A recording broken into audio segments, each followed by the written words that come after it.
Hello student. आज इस video में मैं क्लास 9th का एक्सरसाइज 4.3 का क्वेश्चन नंबर 5, 6, 7 और 8 का सॉल्यूशन देने जा रहा हूं। आप वीडियो देखें।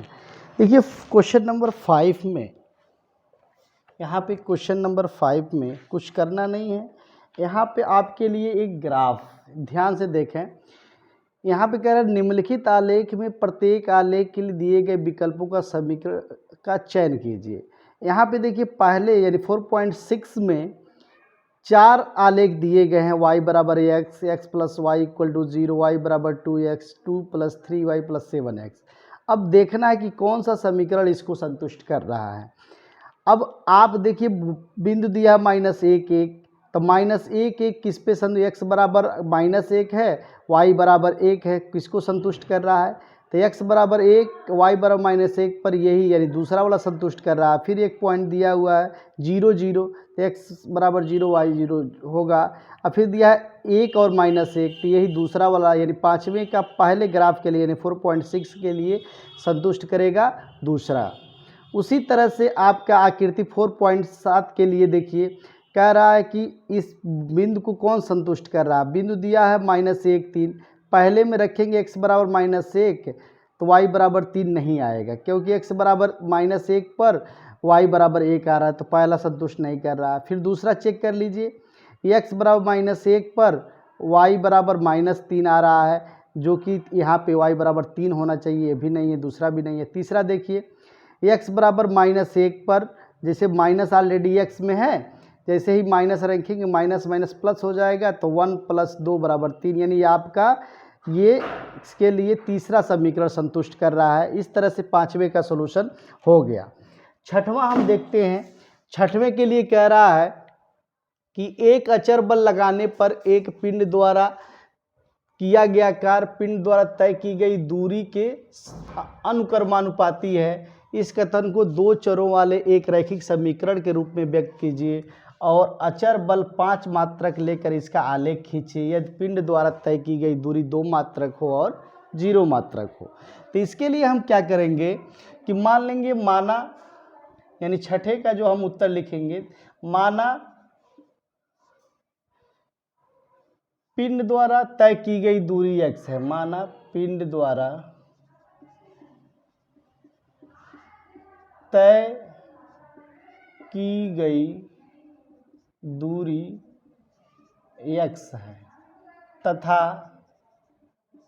लगाया गया बल किया गया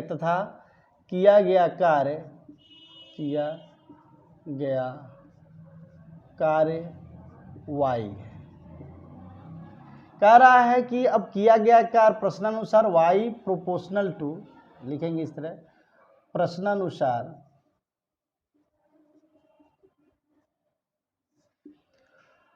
जो किया गया कार्य है किसके प्रोपोर्शनल है, यानी समानुपाती किसके है, तय की गई दूरी के, यही दिया है।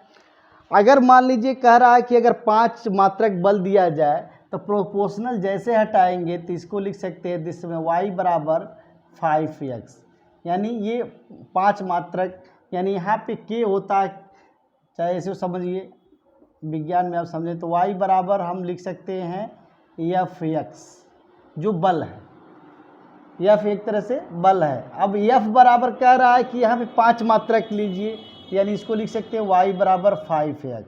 कह रहा है कि इस ये तो आपका समीकरण बने, कह रहा है कि इसको आलेख पर दिखाइए। तो अब कह रहा है कि आलेख कब कब दिखाना है, जब 2 मात्रक जा रहा है और 0 मात्रक जा रहा है। इसका मतलब इसका हम पॉइंट्स निकालना है इस पर, यानी तय की गई दूरी यानी x और y।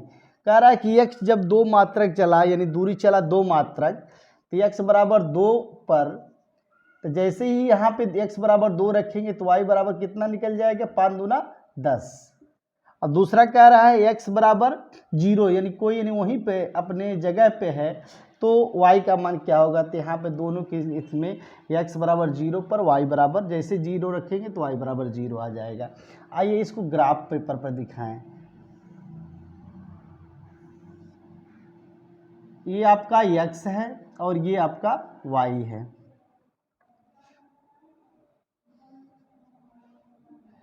मान लीजिए ये 1 2 3 4 5 6 7 इस तरह जाएगा। यहाँ पे 1 2 3 4 5 6 7 8 9 10 11 इस तरह से आपका जाएगा।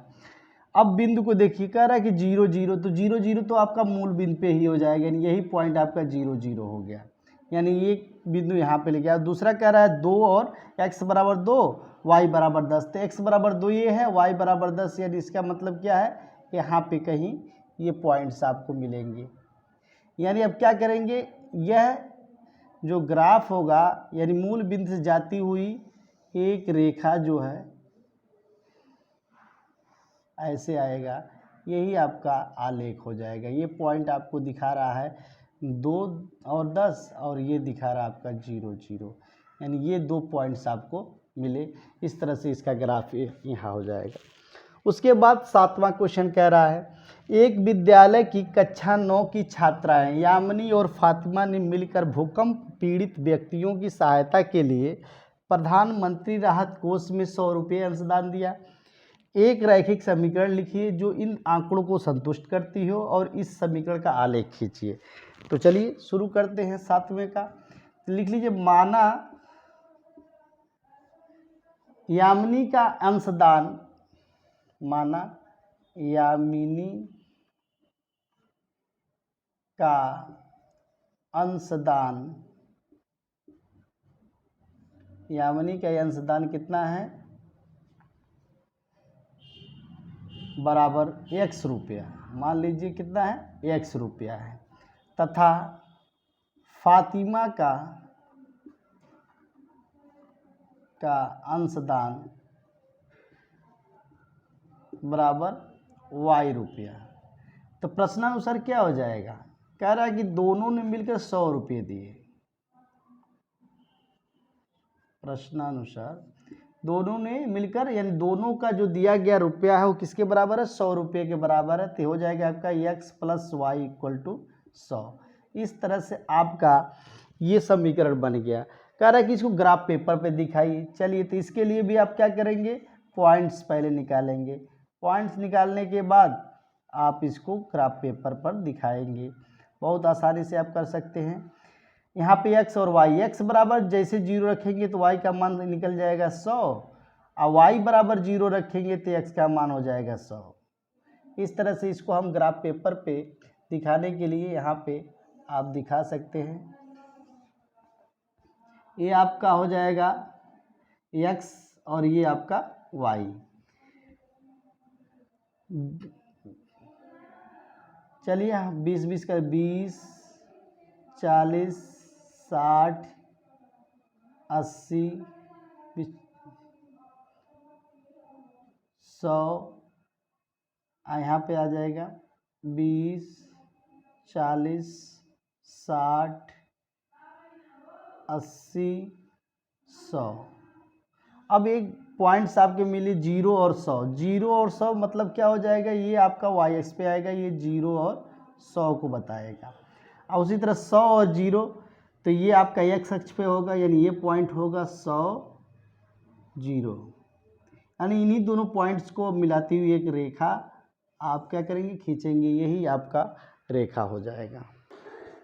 इसके बाद 8वां क्वेश्चन है। 8वें क्वेश्चन में कह रहा है कि अमेरिका और कनाडा जैसे देशों में तापमान फ़ारेनहाइट में मापा जाता है, जबकि भारत जैसे देशों में तापमान सेल्सियस में मापा जाता है।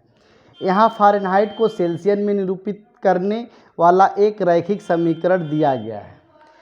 दिया गया है क्या, यफ बराबर, 8वां क्वेश्चन, यफ बराबर दिया गया है 9/5 × C + 32। इसमें कई क्वेश्चंस दिए गए हैं। पहला क्वेश्चन कह रहा है कि सेल्सियस को x अक्ष और फ़ारेनहाइट को y अक्ष मानकर ऊपर दिए गए रैखिक समीकरण, यानी इसका पहला क्वेश्चन में कह रहा है कि सेल्सियस को x अक्ष मान लीजिए और फ़ारेनहाइट को y अक्ष मान लीजिए और इसका एक ग्राफ बनाइए। तो चलिए बना लेते हैं इसका ग्राफ। यहाँ पे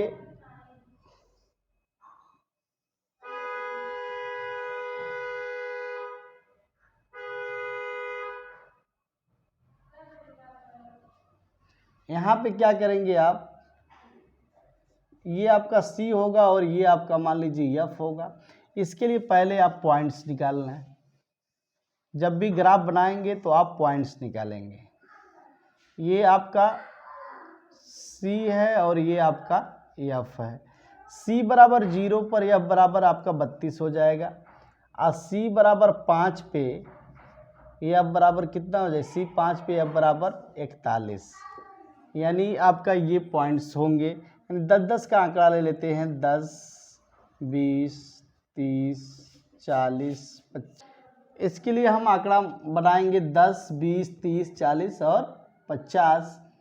इधर भी हम कहेंगे 10, 20, 30, 40, 50, 60, इस तरह से ये फ़ारेनहाइट वाला हो जाएगा। अब इसी को हम ग्राफ पेपर पे दिखाना है। चलिए दिखाते हैं।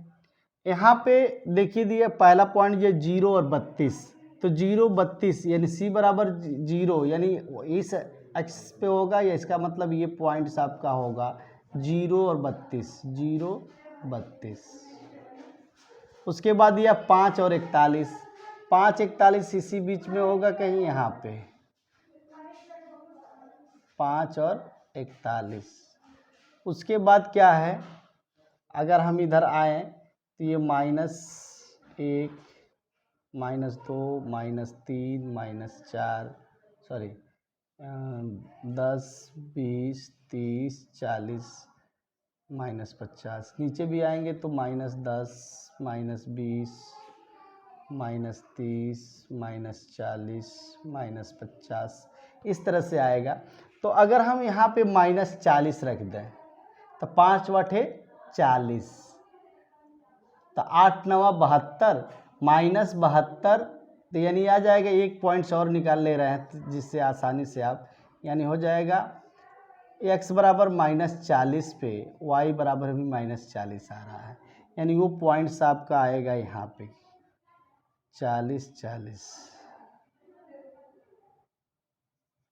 ये पॉइंट्स है आपका -40 और 40। यानी इसी को आप ग्राफ बनाते हुए आप एक रेखा खींचेंगे, यही आपका एक ग्राफ हो गया पहले क्वेश्चन के लिए।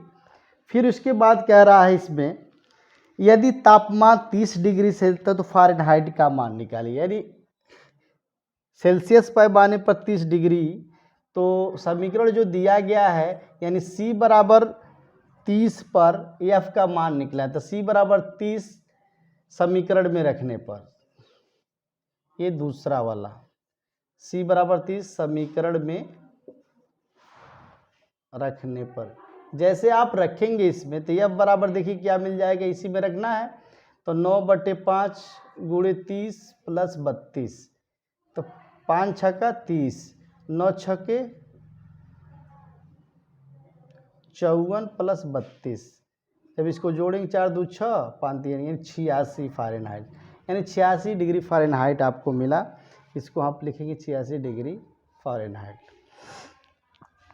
कह रहा है कि यदि 95 फ़ारेनहाइट सेल्सियस तापमान, यानी तीसरा क्वेश्चन कह रहा है कि अगर F बराबर कितना हो, 95 डिग्री हो, F बराबर 95 डिग्री हो, तो C बराबर, F बराबर 95 डिग्री इसमें रखेंगे, तो चलिए रखते हैं 95 बराबर 9/5 गुणे C दिया है, C प्लस 32। तो इसको जब हम सॉल्व करेंगे तो यहाँ पे लिख रहे हैं, यहीं पे रहने दीजिए, एक लाइन यहाँ पे लिखते हैं, 32 इधर लाते हैं, यानी 9C/5 बराबर 95 माइनस 32। इसको घटाएंगे आप तो 5 में से 2 निकाल देंगे 3, और 9 में से 3 निकाल देंगे 6, 63 हो जाएगा। यानी दिस इम्प्लाइज दैट, लिख सकते 9C बराबर 5 गुणे 63 कर लीजिए, 5 गुणे 63, यानी C बराबर क्या हो जाएगा, 5 गुणे 63/9, 9 7 63, 7 5 35, यानी C बराबर 35। यानी यहाँ पे 95 डिग्री फ़ारेनहाइट पर C का मान कितना है, 35 डिग्री। उसके बाद कह रहा है यदि तापमान 0 डिग्री हो तो फ़ारेनहाइट में तापमान क्या होगा। सी बराबर 0 पर देखिए, सी बराबर जैसे 0 होगा तो एफ बराबर 32 हो जाएगा, सिंपल सा लिख लेंगे। यानी चौथा जो हो जाए, चौथा का हम यहाँ पे लिख रहे हैं, चौथे के लिए सी बराबर 0 पर एफ बराबर कितना आ रहा है 32। देखिए जैसे सी 0 रखेंगे एफ बराबर 32 आ जाएगा। उसके बाद पांचवा कह रहा है क्या ऐसा कोई तापमान है जो फ़ारेनहाइट और सेल्सियस दोनों के लिए संख्यात्मक समान है, यदि हाँ तो उसे ज्ञात कीजिए। हाँ तो आप कह देंगे हाँ, यानी -40 और -40 दोनों समान है। फ़ारेनहाइट पर -40 और -40 क्या होता है, सेल्सियस और फ़ारेनहाइट दोनों समान होते हैं। वो पॉइंट है -40 और 40, हमने ग्राफ पेपर पहले ही निकाल दिया है। इस तरह से